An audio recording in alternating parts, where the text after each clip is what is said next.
السلام علیکم ورحمۃ اللہ وبرکاتہ۔ الحمد للہ رب العالمین والصلاة والسلام علی رسولہ الکریم، اما بعد۔ قال النبی صلی اللہ علیہ وسلم لا تذبحوا الا مسنہ الا ان يعسر علیکم فتذبحوا جذعة من الضأن، رواہ مسلم۔ معزز سامعین و ناظرین، کل کے درس میں قربانی سے متعلق کچھ مسئلے ہم نے بیان کیے ہیں۔ آج کے درس میں انشاءاللہ تعالی کچھ اور مسئلے ہم بیان کرنے کی کوشش کر رہے ہیں۔ مسئلہ یہ ہے کہ قربانی کے جانور کی عمر کتنی ہونی چاہیے۔ رسول اللہ صلی اللہ علیہ وسلم کا فرمان ہے، لا تذبحوا الا مسنہ الا ان يعسر علیکم فتذبحوا جذعة من الضأن، کہ مسنہ ہی ذبح کرو، الا یہ کہ تم کو ملنا دشوار ہو تو بھیڑ کا جذع ذبح کر سکتے ہو۔ یہ مسلم شریف کی حدیث ہے۔ مسنہ کسے کہتے ہیں؟ مسنہ وہ جانور ہے جو دانت توڑ چکا ہو، اور صحاح میں بھی سنی وہ جانور جو دانت توڑ چکا ہو اسے کہا جاتا ہے۔ بکری 2 سال میں دانت توڑتی ہے، گائے 3 سال میں، اور اونٹ 5ویں سال میں دانت توڑتا ہے۔ جذع کسے کہتے ہیں؟ کی عمر کے بارے میں مختلف آراء ہیں۔ کسی نے 1 سال کہا ہے تو کسی نے 6 ماہ ذکر کیا ہے، اور کسی نے 7 ماہ بتایا ہے۔ البتہ امام نووی رحمہ اللہ لکھتے ہیں کہ جذع کی عمر کے بارے میں سب سے زیادہ صحیح بات یہ ہے کہ اس کی عمر 1 سال پوری ہو چکی ہو۔ کتاب المجموع جلد نمبر 8 صفحہ نمبر 293۔ حافظ ابن حجر رحمہ اللہ رقم تراز ہے کہ جمہور کے قول کے مطابق بھیڑ میں سے جذع وہ ہے جس نے اپنی عمر کا 1 سال مکمل کر لیا ہو۔ فتح الباری جلد نمبر 10 صفحہ نمبر 5۔ بھیڑ کے علاوہ بکری، گائے اور اونٹ میں مسنہ یعنی دانتا ہونا ضروری ہے۔ ایک اور مسئلہ ہے کہ حاملہ جانور کی قربانی کا کیا حکم ہے۔ حاملہ جانور کی قربانی کرنی جائز اور درست ہے، کیونکہ اس کی ممانعت کے تعلق سے کوئی دلیل قرآن و سنت میں نہیں ہے۔ حاملہ جانور خریدنے کے بعد اگر وہ بچہ دے دیتی ہے تو اسے بھی قربان کر دیا جائے، البتہ یہ دونوں ایک ہی قربانی مانی جائے گی۔ آپ صلی اللہ علیہ وسلم نے کس طرح کی جانور کی قربانی کی تھی؟ رسول اللہ صلی اللہ علیہ وسلم نے جو میڈھا قربانی کیا تھا وہ سینگ والا تھا، پیٹ سیاہ تھا، ٹانگوں کا نچلا حصہ سیاہ تھا اور آنکھوں کا ارد گرد سیاہ تھا۔ خصی جانور کی قربانی کا کیا حکم ہے؟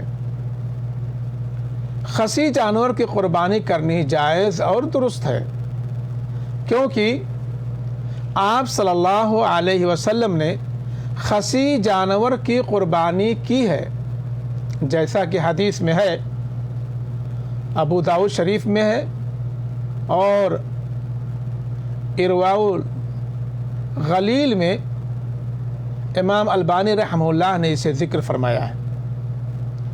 ذبح النبی صلی اللہ علیہ وسلم یوم الذبح کبشین املحین موجوعین، کہ آپ صلی اللہ علیہ وسلم نے قربانی کے دن خود 2 خصی میڈھوں کی قربانی کی تھی۔ اہل علم کے نزدیک خصی جانور کی قربانی افضل ہے، کیونکہ اس کا گوشت عمدہ ہوتا ہے۔ اب سوال یہ پیدا ہوتا ہے کہ بھینس کی قربانی کا کیا حکم ہے؟ بھینس کی قربانی جائز ہے یا جائز نہیں ہے؟ اس کا جواب یہ ہے کہ بھینس کی قربانی کے تعلق سے قرآن و حدیث میں کوئی صراحت نہیں آئی ہے، لیکن محدثین نے اس کی زکوٰۃ کو گائے کے حکم میں رکھا ہے، یعنی گائے میں زکوٰۃ کا جو حساب ہوگا وہی حکم بھینس کی زکوٰۃ میں لگایا جائے گا۔ اسی لیے بعض علماء نے بھینس کو گائے کی قربانی پر قیاس کرتے ہوئے اس کی قربانی کو جائز قرار دیا ہے۔ دیکھیے فتاوی ثنائیہ جلد 1 صفحہ نمبر 520، ہدایہ شریف جلد 2 صفحہ نمبر 433۔ البتہ بعض لوگوں نے بھینس کی قربانی کرنے سے منع کیا ہے اور فرمایا کہ یہ بہیمۃ الانعام سے خارج ہے، اس لیے اس کی قربانی جائز نہیں ہے۔ لیکن صحیح بات یہ ہے کہ بھینس کی قربانی جائز اور درست ہے، لیکن احتیاط اسی میں ہے کہ بھینس کی قربانی نہ جائے، بھینس بلکہ گائے، بیل، اونٹ، بکرا، بکری، بھیڑ، دمبا وغیرہ میں قربانی کیا جائے۔ کیا میت کی طرف سے قربانی کرنا جائز ہے؟ قربانی حقیقت میں زندہ انسانوں کے لیے سنت ہے، مشروع ہے، اور انہی سے مطلوب ہے کہ وہ اپنی زندگی میں اپنے اور اپنے اہل خانہ کی طرف سے قربانی کریں، لیکن وہ اپنی قربانی کے ثواب میں زندہ اور مردہ انسانوں میں سے جس کو چاہیں شریک کر سکتے ہیں۔ البتہ میت کی طرف سے قربانی کرنے کی 2 حالتیں ہیں۔ پہلی حالت، میت نے قربانی کرنے کی وصیت کی ہو تو اس کی وصیت پر عمل کر کے اس کی طرف سے قربانی کی جائے گی۔ اللہ تعالیٰ نے وصیت کے بارے میں ارشاد فرمایا سورہ بقرہ آیت نمبر 181 سے 182 میں کہ جو شخص وصیت کو سننے کے بعد بدل ڈالے تو اس کے بدلنے کا گناہ انہی لوگوں پر ہے جو اس کو بدلیں، اور بے شک اللہ تعالیٰ خوب سننے اور جاننے والا ہے۔ اگر کسی کو وصیت کرنے والے کی طرف سے کسی وارث کی طرفداری یا حق تلفی کا اندیشہ ہو تو اگر وہ وصیت کو بدل کر وارثوں میں صلح کرا دے تو اس پر کچھ گناہ نہیں، بے شک اللہ بڑا بخشنے والا اور نہایت رحم فرمانے والا ہے۔ یہ دونوں آیتیں میت کی وصیت کی تنفیذ پر دلالت کرتی ہیں، بشرط یہ کہ اس وصیت میں کسی کی حق تلفی نہ ہو اور نہ ہی کوئی گناہ ہو۔ دوسری حالت میت نے وصیت نہ کی ہو بلکہ از خود اس کی طرف سے قربانی کی جائے. اس کے بارے میں علماء امت میں اختلاف ہے کہ یہ مشروع ہے یا غیر مشروع. بعض نے اسے زندہ کی طرف سے قربانی اور مردہ کی طرف سے صدقہ کی طرح مشروع قرار دیا ہے، اور بعض نے کہا ہے کہ یہ غیر مشروع ہے کیونکہ یہ آپ صلی اللہ علیہ وسلم سے ثابت نہیں ہے. چونکہ آپ صلی اللہ علیہ وسلم کی حیات میں آپ کے اعزاء اور اقارب اور ازواج مطہرات میں سے کئی ایک کا انتقال ہوا، لیکن آپ صلی اللہ علیہ وسلم سے یہ ثابت نہیں ہے کہ آپ ان میں سے کسی کی طرف سے بطور خاص قربانی کی ہو. اسی طرح آپ صلی اللہ علیہ وسلم کی حیات میں 3 صاحبزادیوں اور 3 صاحبزادوں، 2 بیویوں حضرت خدیجہ رضی اللہ تعالیٰ عنہ اور حضرت زینب بنت خزیمہ رضی اللہ تعالیٰ عنہ کا انتقال ہوا. نیز آپ صلی اللہ علیہ وسلم کے چہیتے چچا امیر حمزہ رضی اللہ تعالیٰ عنہ شہید ہوئے، لیکن آپ صلی اللہ علیہ وسلم سے یہ ثابت نہیں کہ آپ نے ان میں سے کسی کی طرف سے کوئی قربانی کی ہو. اب اگر یہ امر مشروع ہوتا تو آپ ضرور بالضرور اسے کرتے. صاحب تحفۃ الحوضی لکھتے ہیں کہ میت کی طرف سے قربانی کرنے پر جتنی حدیثیں ہیں وہ سب کی سب ضعیف ہیں. اگر میت کی طرف سے قربانی کی جائے تو اس کا سارا گوشت تقسیم کر دیا جائے، خود نہ کھایا جائے. تحفۃ الحوضی جلد نمبر 2 صفحہ نمبر 354. لہذا مسلمانوں کو چاہیے کہ اگر وہ میت کی طرف سے قربانی کرنے کا ارادہ رکھتے ہیں تو وہ جو قربانی کریں اس میں وہ اپنی طرف سے اور اپنے اہل خانہ کی طرف سے اور زندہ مردہ قریبی رشتہ داروں کی طرف سے نیت کر لیں تاکہ سب کو اس کا ثواب پہنچ جائے. کیا نبی صلی اللہ علیہ وسلم کی طرف سے قربانی کرنی جائز ہے؟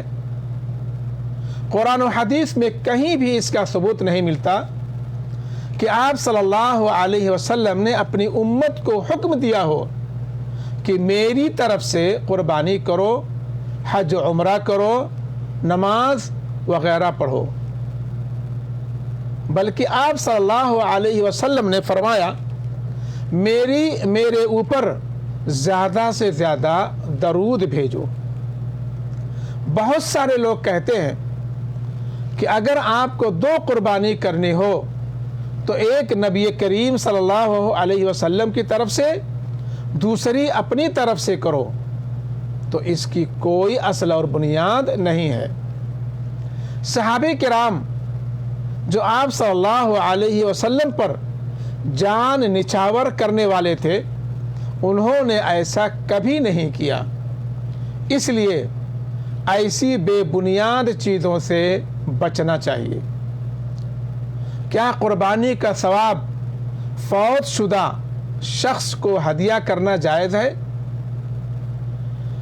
جب کوئی انسان اپنے اور اپنے اہل خانہ کی طرف سے قربانی کرے اور یہ نیت کرے کہ اس کا اجر و ثواب اس کے اور اس کے زندہ اور اہل خانہ کے لیے ہے تو اس میں کوئی حرج نہیں ہے. فتاوی شیخ ابن عثیمین رحمہ اللہ. کیا ایک جانور سارے گھر والوں کی طرف سے کافی ہے؟ ایک جانور کی قربانی تمام گھر والوں کی طرف سے کفایت کرتی ہے، چاہے اس کنبہ میں بہت زیادہ افراد ہوں. اس لیے کہ آپ صلی اللہ علیہ وسلم نے ذبح کرتے ہوئے دعا فرمائی بسم اللہ اللہم تقبل من محمد و آل محمد و من امت محمد. صحیح مسلم کی یہ روایت ہے کہ اللہ کے نام سے اللہ تو اسے محمد اور آل محمد اور امت محمد کی طرف سے قبول فرما. ایک اور حدیث میں ابو ایوب انصاری رضی اللہ تعالیٰ عنہ فرماتے ہیں کان الرجل فی عہد النبی صلی اللہ علیہ وسلم یضحی بالشاۃ عنہ وعن اہل بیتہ. رواہ ابن ماجہ والترمذی. کہ نبی کریم صلی اللہ علیہ وسلم کے زمانے میں سب گھر والوں کی طرف لوگ ایک ہی قربانی کرتے تھے. سب گھر والوں کی طرف سے لوگ ایک ہی قربانی کرتے تھے, ایک ہی جانور کو ذبح کرتے تھے. اگر کوئی شخص قربانی کا جانور بغیر بسم اللہ کہے ذبح کر دے تو اس کا کیا حکم ہے؟ اگر قربانی کرنے والا جانور ذبح کرتے وقت بسم اللہ پڑھنا بھول جائے تو کوئی حرج نہیں ہے, اس کی قربانی ہو جائے گی انشاءاللہ. جانور کو ذبح کرتے وقت اس کا رخ کدھر ہونا چاہیے اور کون سی دعا پڑھنی مسنون ہے؟ ذبح کرتے وقت جانور کو قبلہ رخ کر لینا چاہیے اور ذبح کرتے وقت یہ دعا پڑھنا ثابت ہے. صحیح مسلم میں بسم اللہ اللہم تقبل من فلان و آل فلان. اللہ کے نام سے اے اللہ تو اسے فلاں اور فلاں کے گھر والوں کی طرف سے قبول فرما. فلاں کی جگہ پر قربانی کرنے والا اگر خود قربانی کر رہا ہے اپنا تو اپنا نام لے لے. اگر کوئی دوسرا قربانی جانور ذبح کر رہا ہے تو وہ فلاں کی جگہ پر اس شخص کا نام لے جس کی طرف سے وہ قربانی کر رہا ہے. قربانی خود کرنا ضروری ہے یا اس کے لیے کسی کو اپنا نائب بنایا جا سکتا ہے؟ معزز سامعین و ناظرین, مستحب یہ ہے کہ قربانی کرنے والا اپنا جانور خود ذبح کرے.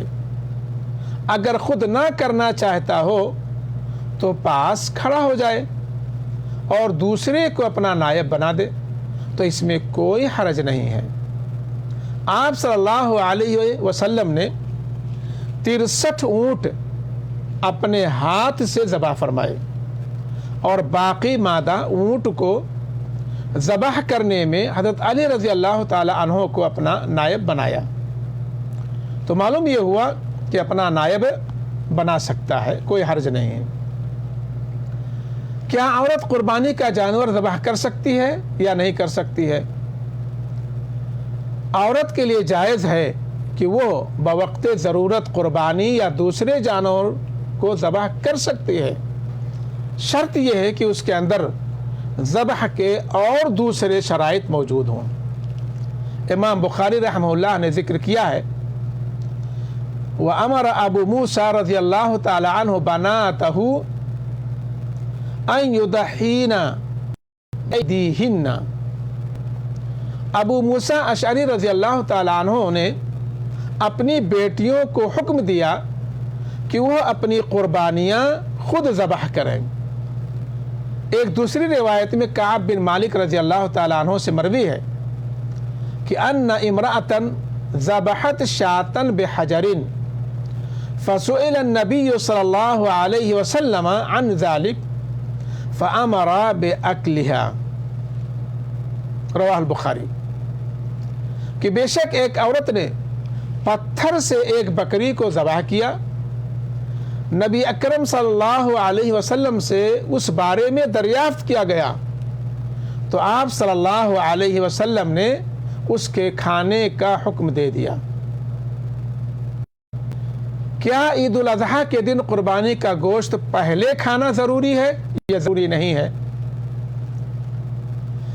جسے قربانی کرنی ہو اس کے لیے یہ مستحب ہے کہ وہ عید الاضحیٰ کے دن کچھ نہ کھائے، اور جب نماز عید ادا کر لے اور پھر اپنی قربانی کے جانور کو ذبح کر لے، اگر ممکن ہو تو وہ اپنے کھانے کا آغاز قربانی کے گوشت سے کرے، ورنہ کچھ بھی کھا سکتا ہے، ضروری نہیں ہے۔ کیا قربانی کے جانور کا پہلے کلیجہ کھانا سنت ہے؟ بعض علماء نے مستحب کہا ہے کہ پہلے کلیجہ کھایا جائے۔ اس کی علت یہ بیان کی ہے کہ کلیجہ جلدی پکتا ہے، اس کو زیادہ دیر تک پکانے کی ضرورت نہیں ہوتی ہے، اس لیے تاخیر کرنے سے افضل ہے کہ کلیجہ پہلے پکا کر کھا لے، جیسا کہ شرح ممتع میں جلد نمبر 7 صفحہ نمبر 482 میں مذکور ہے۔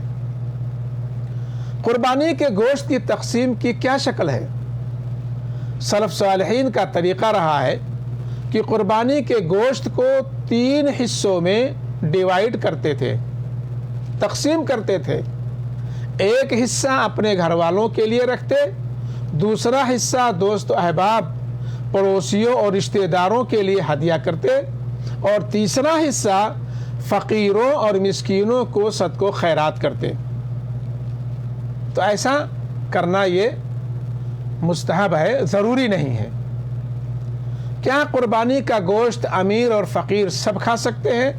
جی ہاں، کیونکہ قربانی اور ہدی تمتع اور قران کا گوشت تمام حاجیوں کے لیے جائز ہے، خواہ وہ امیر ہوں یا فقیر، خصوصاً جب کہ گوشت کے خراب ہونے کا بھی اندیشہ ہو۔ اللہ رب العالمین نے ارشاد فرمایا فَكُلُوا مِنْهَا وَأَطْعِمُوا الْقَانِعَ وَالْمُعْتَرَّ، کہ ان میں سے تم خود بھی کھاؤ اور قناعت سے بیٹھے رہنے والوں اور سوال کرنے والوں کو بھی کھلاؤ۔ سورہ حج آیت نمبر 36۔ کیا کسی کافر کو قربانی کا گوشت تحفہ میں دینا جائز ہے؟ قربانی کا گوشت کافروں کو دینا جائز اور درست ہے، کوئی حرج نہیں ہے۔ اللہ رب العالمین نے سورہ حج آیت نمبر 36 میں فرمایا فَكُلُوا مِنْهَا وَأَطْعِمُوا الْقَانِعَ وَالْمُعْتَرَّ، کہ ان میں سے تم خود بھی کھاؤ اور قناعت سے بیٹھے رہنے والوں اور سوال کرنے والوں کو بھی کھلاؤ۔ تو مذکورہ حکم یہ عام ہے جو مسلم اور غیر مسلم سب کو شامل ہے۔ قصاب کو قربانی کے گوشت سے مزدوری دی جا سکتی ہے یا نہیں؟ اگر قصاب سے قربانی کرائی جائے تو اسے قربانی کے جانور کا کوئی حصہ مزدوری کے طور پر نہ دیا جائے، کیونکہ علی رضی اللہ تعالیٰ عنہ فرماتے ہیں کہ مجھے آپ صلی اللہ علیہ وسلم نے حکم دیا کہ میں آپ کے اونٹوں کی نگرانی کروں اور گوشت، چمڑے اور جھولیں خیرات کر دوں اور قصاب کو ان میں سے کچھ بھی نہ دوں، اور فرمایا ہم اسے اپنی طرف سے مزدوری دیں گے۔ یہ بخاری اور مسلم کی روایت ہے۔ شیخ ابن عثیمین رحمہ اللہ فرماتے ہیں کہ قربانی کے گوشت سے قصائی کو مزدوری دینا جائز نہیں ہے، لیکن اگر قصائی غریب اور مسکین ہو تو اس کو صدقہ دیا جا سکتا ہے، اور اگر مالدار ہو تو ہدیہ دیا جا سکتا ہے۔ دیکھیے شرح ممتع جلد نمبر 7 صفحہ نمبر 437۔ جو شخص ایک سے زیادہ قربانی کرنے کی استطاعت رکھے تو اس کا کیا حکم ہے؟ اگر کوئی شخص ایک سے زیادہ قربانی کرنے کی طاقت رکھتا ہے تو اسے چاہیے کہ اللہ تعالیٰ کے راستے میں اپنی طاقت کے مطابق زیادہ سے زیادہ قربانی کر سکتا ہے، کوئی حرج نہیں۔ جو شخص قربانی کرنے کی استطاعت نہ رکھتا ہو اور قرض لے کر قربانی کرے تو اس کا کیا حکم ہے؟ اگر کوئی شخص قربانی کی طاقت نہیں رکھتا ہے تو اسے قرض لے کر قربانی نہیں کرنا چاہیے۔ ہاں، اگر اسے یہ اپنے اوپر اعتماد اور بھروسہ ہے کہ میں قرض لوں گا اور اسے چکا دوں گا، تو ایسی صورت میں کوئی حرج نہیں ہے، قرض لے کر کے قربانی کر سکتا ہے۔ اللہ رب العالمین نے ارشاد فرمایا، لا یکلف اللہ نفسا الا وسعها، اللہ تعالی کسی جان کو اس کی طاقت سے زیادہ تکلیف نہیں دیتا۔ جب طاقت نہیں ہے تو کوئی بات نہیں ہے، لیکن اگر کوئی بندہ اس کو اپنے اوپر اعتماد اور بھروسہ ہے کہ میں جو قرض بر وقت میرے پاس پیسے نہیں ہیں، میں قرض لے کر کے اگر قربانی کر دوں گا تو میں قرض کو چکا سکتا ہوں، تو انشاءاللہ کوئی حرج نہیں ہے، وہ قرض لے کر کے قربانی کر سکتا ہے۔ تو یہ چند قربانی سے متعلق مسائل تھے جو ہم نے آپ کے گوش گزار کیا ہے۔